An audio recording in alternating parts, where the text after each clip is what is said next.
Hello everyone, तो मैं आपके सामने लेकर आ चुका हूं 2022-23 का पेपर जीके जीएस का, जिसे देखकर आपको ये पता चलेगा कि पिछले साल जीके जीएस का पेपर एसएससी एमटीएस में क्वेश्चंस कैसे पूछे गए थे।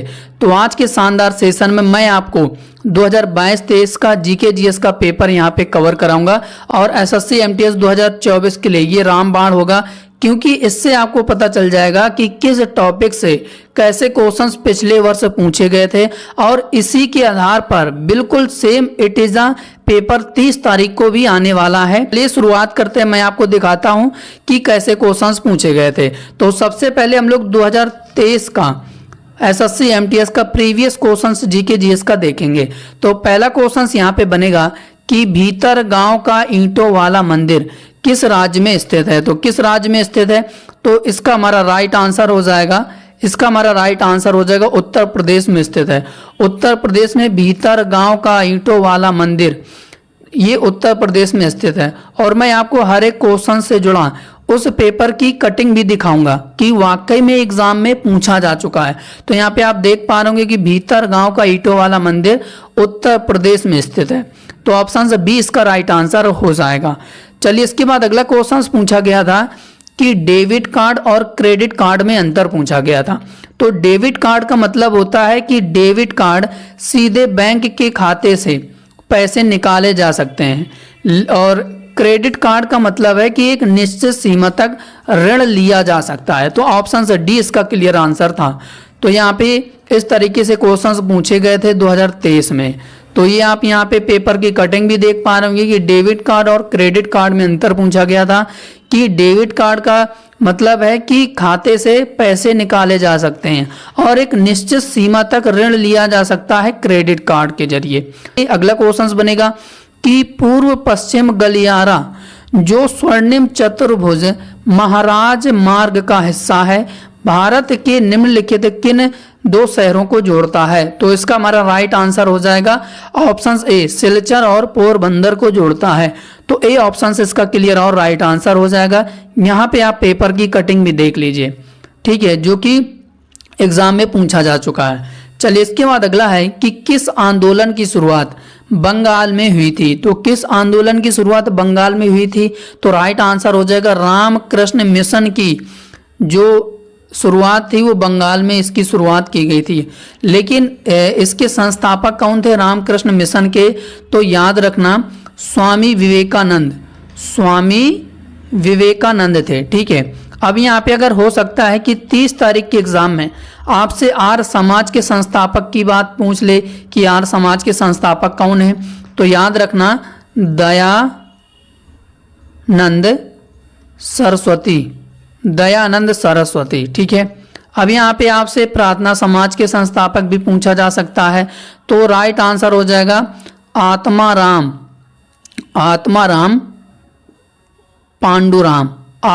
पांडुराम थे प्रार्थना समाज के संस्थापक। अब हो सकता है कि आपसे सत्यशोधक समाज के संस्थापक के बारे में पूछ ले, तो इसका राइट आंसर हो जाएगा ज्योतिबा फूले का नाम याद रखना कि इन्होंने सत्यशोधक समाज की स्थापना की थी।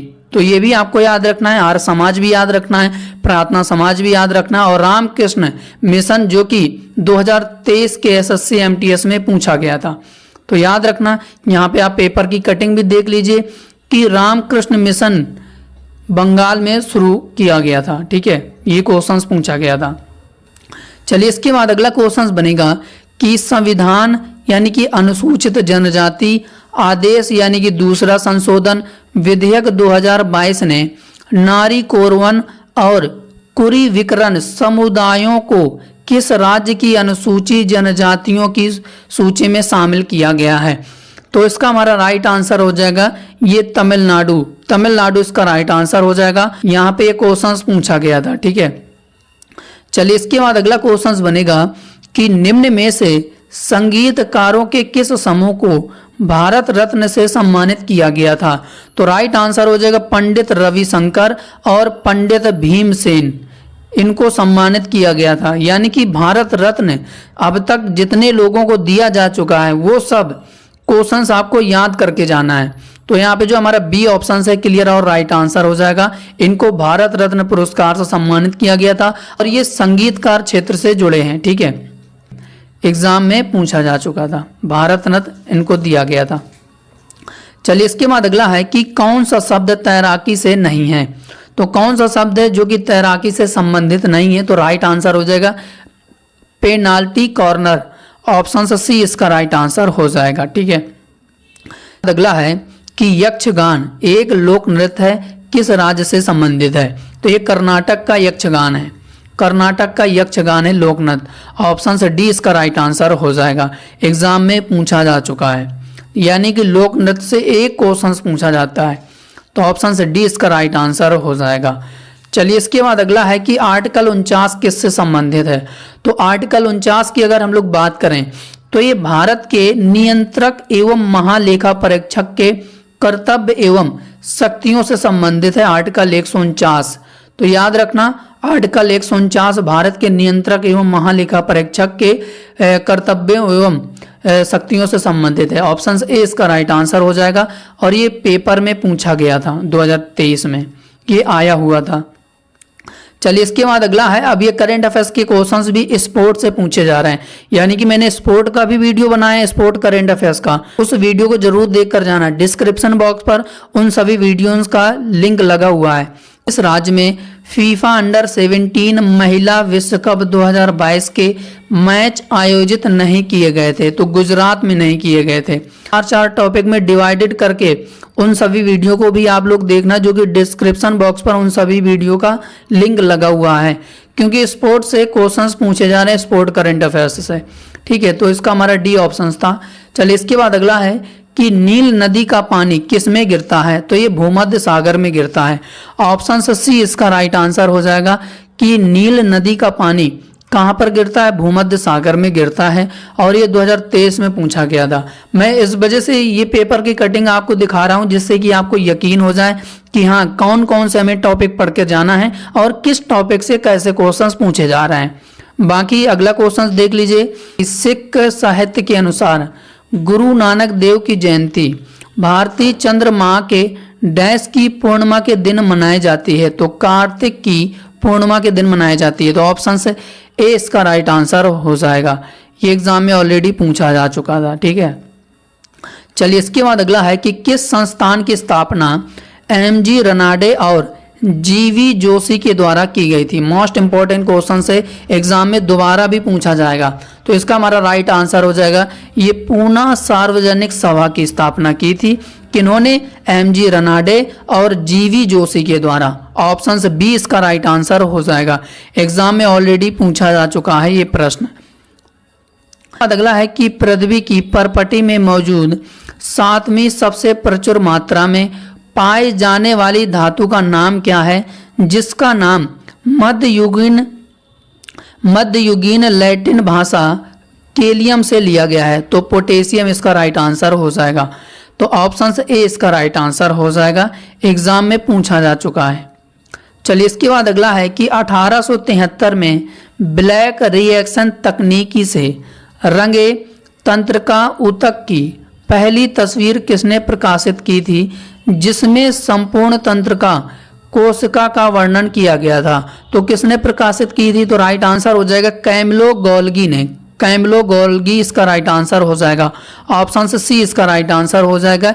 एग्जाम में पूछा जाने वाला ये प्रश्न है। अब हो सकता है कि 30 तारीख में पहली शिफ्ट में ही आपसे पूछ दे, तो याद रखना रिपीटेड क्वेश्चंस एग्जाम में बहुत होते हैं।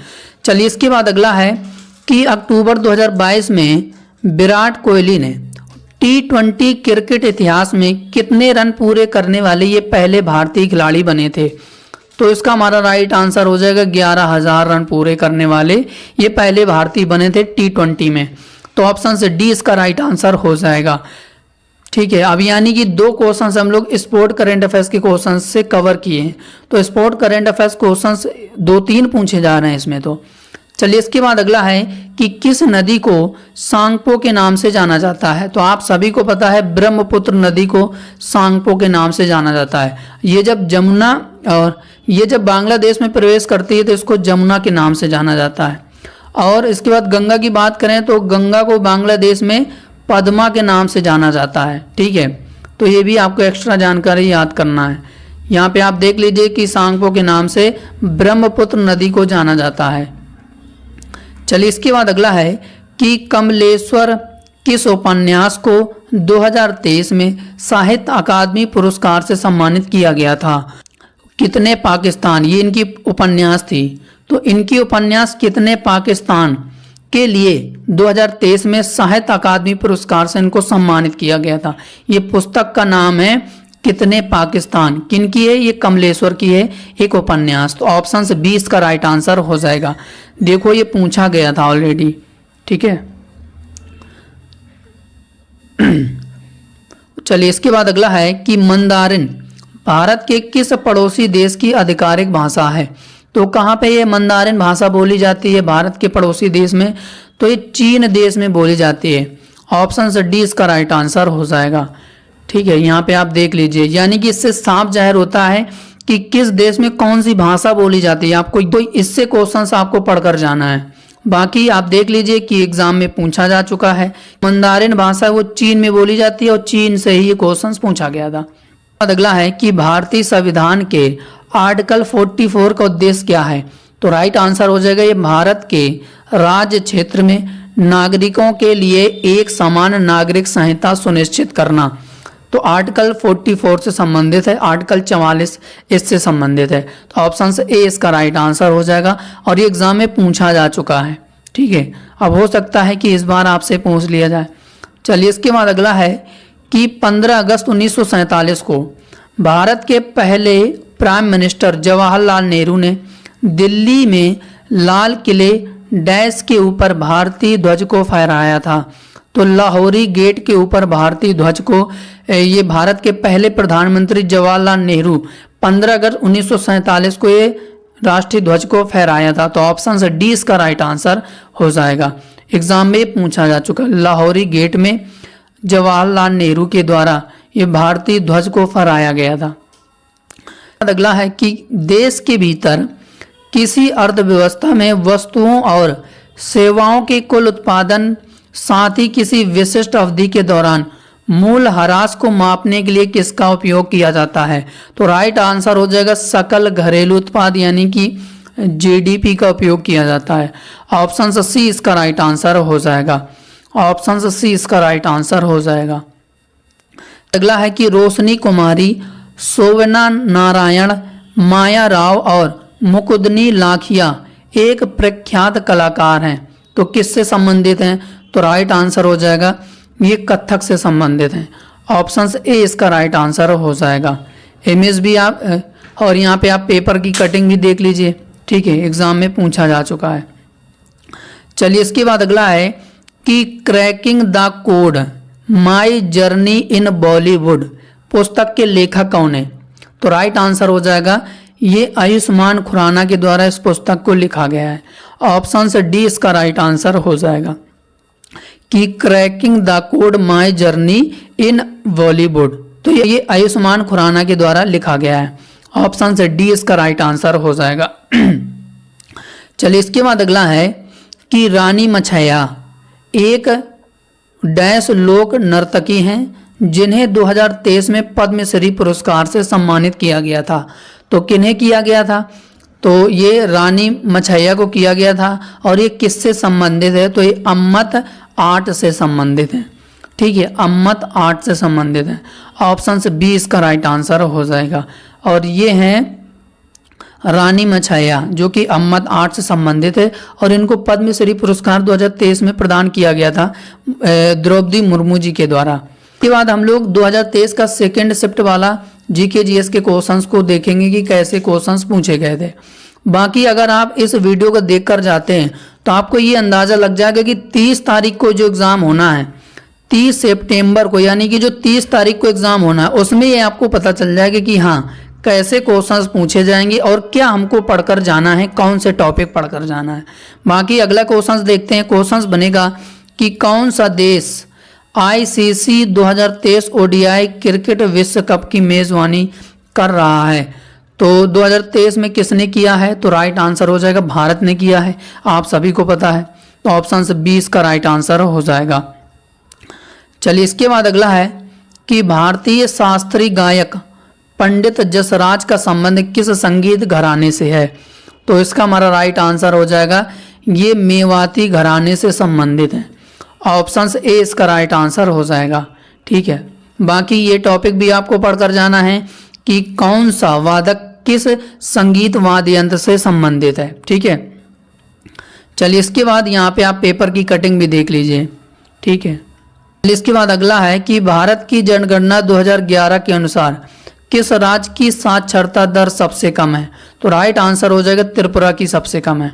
ऑप्शन सी इसका राइट आंसर हो जाएगा कि साक्षरता दर सबसे कम त्रिपुरा राज्य की है भारत की जनगणना 2011 के अनुसार।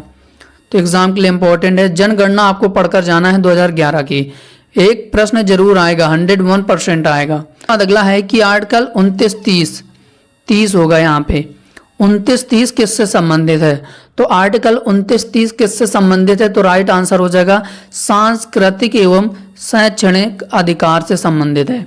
ऑप्शन डी इसका राइट आंसर हो जाएगा कि आर्टिकल 29-30 जो है वो सांस्कृतिक एवं शैक्षणिक अधिकार से संबंधित है। तो ऑप्शन डी इसका राइट आंसर हो जाएगा। चलिए इसके बाद अगला है कि किस राज्य में दिन और रात के तापमान में लगभग कोई अंतर नहीं होता? तो एक केरल राज्य में, और यहीं से मानसून आता है।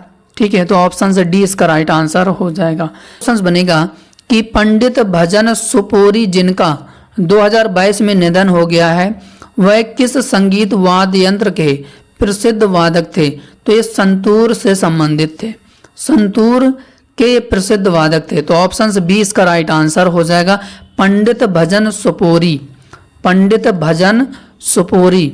और ये इनका 2022 में निधन हो गया था और ये संतूर वादक के प्रसिद्ध वादक थे। तो ऑप्शन बी इसका राइट आंसर हो जाएगा। अगला है कि प्रसिद्ध बृहदेश्वर मंदिर किस राज्य में स्थित है? ये तमिलनाडु में स्थित है। ऑप्शन ए इसका राइट आंसर हो जाएगा। चलिए अब इसके बाद 2022 का पेपर देखेंगे जीके जीएस का कि क्या लेवल था, कैसे क्वेश्चंस पूछे गए थे। तो यहाँ पे पहला क्वेश्चंस बनेगा कि शिव कुमार शर्मा का नाम किस वाद्य यंत्र से जुड़ा है? यानी कि वाद्य यंत्र से क्वेश्चंस पूछे जा रहे हैं स्टैटिक जीके के।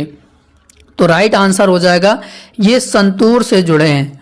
ऑप्शन सी इसका राइट आंसर हो जाएगा। इसके बाद अगला है कि निम्न में से कौन सा पदार्थ पानी में अघुलनशील है? तो राइट आंसर हो जाएगा चाक पाउडर।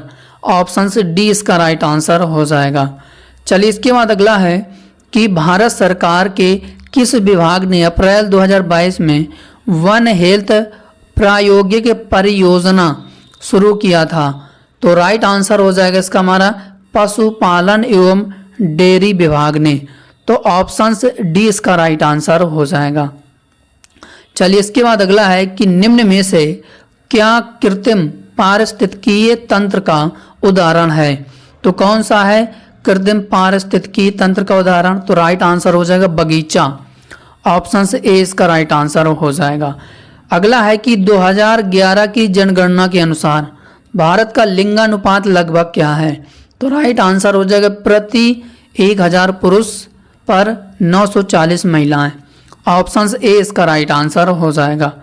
अगला है कि अप्रैल 2022 तक उपलब्ध जानकारी के अनुसार भारत की निम्नलिखित में से कौन सी ट्रेन सबसे तेज चलती है? तो कौन सी ट्रेन है जो कि सबसे तेज चलती है? तो राइट आंसर हो जाएगा ये Vande Bharat express. Option C इसका राइट आंसर हो जाएगा। चलिए इसके बाद अगला है कि सरकार द्वारा डैश से लड़ने के लिए अंत्योदय अन्न योजना शुरू की गई थी। तो गरीबी से लड़ने के लिए इस योजना अंत्योदय अन्न योजना को शुरू किया गया था। ऑप्शन ए इसका राइट आंसर हो जाएगा। चलिए इसके बाद अगला है कि निम्न में से किस व्यक्तित्व जिसे स्नेह भरे उपनाम नाइटिंगेल ऑफ इंडिया यानी कि भारत की स्वर कोकिला भी कहा जाता है, इनका फरवरी 2022 में निधन हो गया है। तो इनका नाम क्या है? तो राइट आंसर हो जाएगा लता मंगेशकर।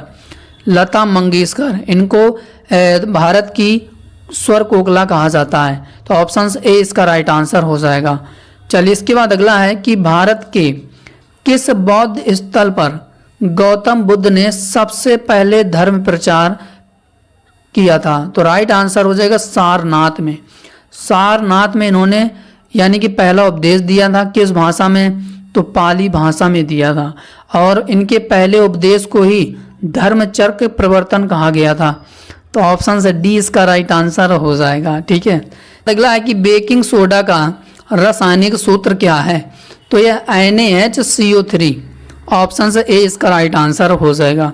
ठीक है, और मैं आपको एक सीरियसली बात बताता हूँ कि आप अगर इस वीडियो को देखकर जाते हैं तो आपको अंदाज़ा 101% लगेगा।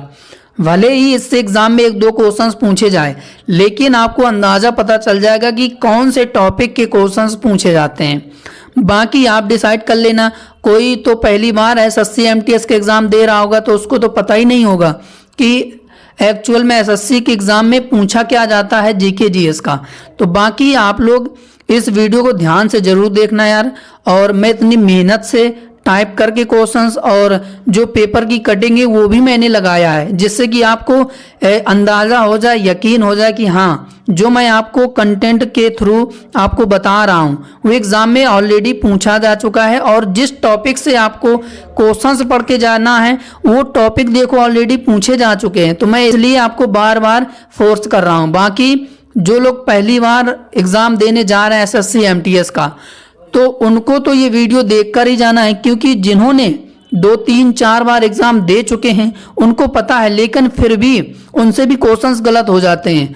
तो बाकी आप लोग देख लो कि कैसे क्वेश्चंस पूछे जाते हैं। बाकी जिस टॉपिक से क्वेश्चंस पूछे जा रहे हैं उस टॉपिक को भैया आप लोग पढ़ कर जाना। 30 तारीख को अपना पेपर ना खराब करके आना। बाकी मैथ रीजनिंग में तो आपको पता है कि सिर्फ 50 क्वेश्चंस में अगर आपने तुक्के ही मार दिए 50 के 50 तो 12 क्वेश्चन सही हो जाएंगे, तो पास होने के लिए तो नंबर ले ही आओगे। अब खेल क्या है? इंग्लिश और GK GS में खेल है। तो अगर आपकी इंग्लिश कमज़ोर है, GK GS सही है, तो स्कोर नहीं हो पाएगा। आपको दोनों मजबूत करना पड़ेगा। इस वजह से मैंने आपको जो चीज़ बताई है वो आप लोग उस बात में अटल रहना कि यार अगर कोई आपको बता रहा है तो कोई अच्छा ही बता रहा होगा, समझे? तो क्वेश्चंस बनेगा कि भारतीय अर्थव्यवस्था में वित्तीय वर्ष डैश तक चलता है? तो राइट आंसर हो जाएगा 1 अप्रैल से 31 मार्च तक चलता है। तो ऑप्शन बी इसका राइट आंसर हो जाएगा। है कि सैम आग्नेय चट्टान के उदाहरण की चर्चा करता है, यह निम्न में से कौन सा हो सकता है? तो राइट आंसर हो जाएगा ये असितास में बैसाल्ट हो सकता है। तो ऑप्शन से डी इसका राइट आंसर हो जाएगा। चलिए इसके बाद अगला है कि FIH पुरुष हॉकी विश्व कप 2018 किस देश ने जीता था इस खिताब को? तो इसका हमारा राइट आंसर हो जाएगा ये जीता था बेल्जियम ने। यानी कि स्पोर्ट करंट अफेयर्स के क्वेश्चंस अभी तक हमको देखने को मिला है। तो आपको स्पोर्ट करंट अफेयर्स के क्वेश्चंस पढ़ के जाना है, जिसका मैं फुल रिवीजन करंट अफेयर्स का कवर करा चुका हूं 2024 का, पिछले 6 महीने का भी, और 4 टॉपिक डिवाइड करके भी मैंने आपको बताया है। ठीक है, तो उन वीडियो को जरूर देखना, उनसे आपको हेल्प जरूर मिलेगी एग्जाम में। तो बाकी FIH पुरुष हॉकी विश्व कप 2018 का खिताब बेल्जियम ने जीता था। तो ऑप्शन सी इसका राइट आंसर हो जाएगा। अगला है कि गुलाम वंश के शासक गयासुद्दीन बलबन, जिसने 1265 तक 1286 तक शासन किया था, इसने किसकी उपाधि धारण की थी? तो जिले लाही की उपाधि इसने धारण की थी। यानी कि लौ एवं रक्त की नीति इसने अपनाई थी। लौ एवं रक्त की नीति अपनाई थी। ठीक है, तो याद रखना बलबन के बारे में। अगला है कि व्यपगत के सिद्धांत का प्रतिपादन निम्न में से किसके द्वारा दिया गया है? तो राइट आंसर हो जाएगा ये लॉर्ड डलहौजी के द्वारा दिया गया था व्यपगत का सिद्धांत। तो ऑप्शन सी इसका राइट आंसर हो जाएगा। इसके बाद अगला है कि 1846 में ब्रिटिश साम्राज्य और किसके बीच लाहौर की संधि पर हस्ताक्षर किए गए थे? तो राइट आंसर हो जाएगा ये महाराज दिलीप सिंह और ब्रिटिश साम्राज्य, इन दोनों के बीच लाहौर की संधि पर साइन किया गया था। तो ऑप्शन सी इसका राइट आंसर हो जाएगा। अगला है कि निम्न में से कौन सी भारतीय रेगिस्तान की एकमात्र बड़ी नदी है? तो कौन सी नदी है रेगिस्तान की, तो राइट आंसर हो जाएगा ये लूनी नदी है, लूनी नदी। तो ऑप्शन बी इसका राइट आंसर हो जाएगा। अगला है कि भारत का निम्नलिखित में से कौन सा राज्य वर्ष 2023 के पुरुष हॉकी विश्व कप की मेजबानी की है? तो किस राज्य ने किया है? तो राइट आंसर हो जाएगा हमारा इसका उड़ीसा, उड़ीसा इसका राइट आंसर हो जाएगा। Option C will be the right answer हो जाएगा। इसके बाद अगला है कि Modi government new surge of communalism पुस्तक के लेखक कौन है? तो सीताराम येचूरी, ऑप्शन बी इसका राइट आंसर हो जाएगा। इसके बाद अगला है कि उड़ीसी नृत्य शैली मूल रूप से किस राज्य से संबंधित है? तो उड़ीसी उड़ीसा का है। ये तो आंख बंद करके इसका आप आंसर लगा देंगे। है कि किस राज्य के राज्य विधानमंडल में 2 सदन हैं? तो किस राज्य में विधानमंडल के 2 सदन हैं? तो राइट आंसर हो जाएगा इसका हमारा महाराष्ट्र के, ऑप्शन ए इसका राइट आंसर हो जाएगा। अगला है कि मार्च 2022 तक उपलब्ध जानकारी के अनुसार भारतीय संविधान में भारतीय नागरिकों के लिए कितने मौलिक कर्तव्य हैं? तो राइट आंसर हो जाएगा 11 मौलिक कर्तव्य, ऑप्शन से डी इसका राइट आंसर हो जाएगा। अगला है कि ऐहोल की राजधानी किसकी थी? तो राइट आंसर हो जाएगा ये चालुक्यों की थी, ऑप्शन से सी इसका राइट आंसर हो जाएगा। कि कोणार्क नृत्य उत्सव भारत के किस राज्य में मनाया जाता है? तो कोणार्क की अगर हम लोग बात करें तो मैंने आपको करंट अफेयर्स में एक क्वेश्चन कराया था, तो राइट आंसर हो जाएगा ये उड़ीसा का कोणार्क उत्सव है। ठीक है, तो ऑप्शन से बी इसका राइट आंसर हो जाएगा। अगला है कि टंकेश्वर हजारिका बोर बयान को भारत के किस शास्त्रीय नृत्य में उनके उत्कृष्ट योगदान के लिए वर्ष 2018 का संगीत नाटक अकादमी पुरस्कार प्रदान किया गया था? तो राइट आंसर हो जाएगा सत्रिया, ऑप्शन ए इसका राइट आंसर हो जाएगा। इनका सत्रिया संगीत से संबंधित है टंकेश्वर हजारिका, जिनको 2018 का संगीत नाटक अकादमी पुरस्कार दिया गया था। तो उम्मीद है जो कि ये 2022-23 का पेपर आपको अच्छा लगा होगा, लेवल पता चल जाएगा कि कैसा लेवल था पिछले साल। बाकी सेम बिल्कुल इसी तरीके से पेपर आएगा, कोई दिक्कत नहीं है। बस आप इस वीडियो को जरूर देख कर जाना, एनालिसिस करना कि किस टॉपिक से कौन से क्वेश्चंस पूछे जा रहे हैं, बस वही टॉपिक आपको पढ़कर जाना है।